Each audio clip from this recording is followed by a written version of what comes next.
兩個原行星互相撞擊，好似拖肥糖咁黐埋一齊，結果形成一個雙倍體積嘅大原行星。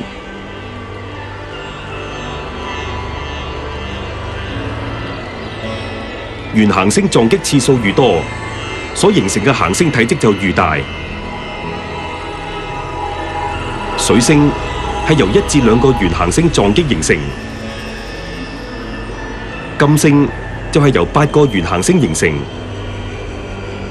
而火星根據科學家嘅各種研究顯示，佢好有可能係一個避過咗撞擊嘅古老原行星。至於地球，就係由10個原行星形成，所以而家嘅地球體積比當時大得多。地球所受嘅最後一次撞擊可以話非常慘烈。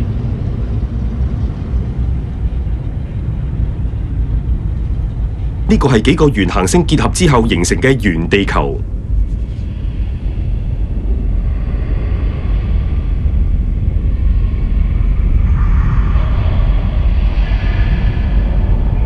呢個係最後加入地球嘅原行星。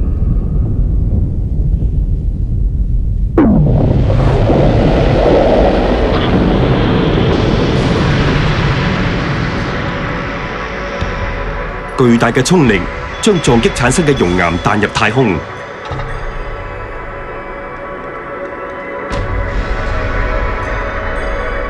跟住地心吸力將大部分岩石吸返去原地球表面。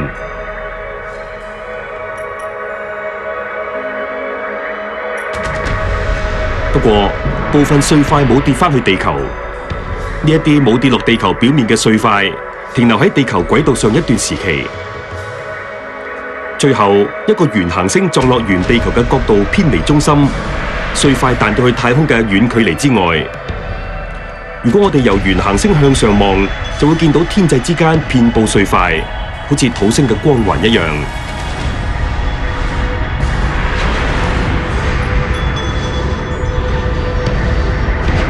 碎塊不斷互相撞擊結合，體積越嚟越大。最後呢啲碎塊形成一個非常大嘅個體。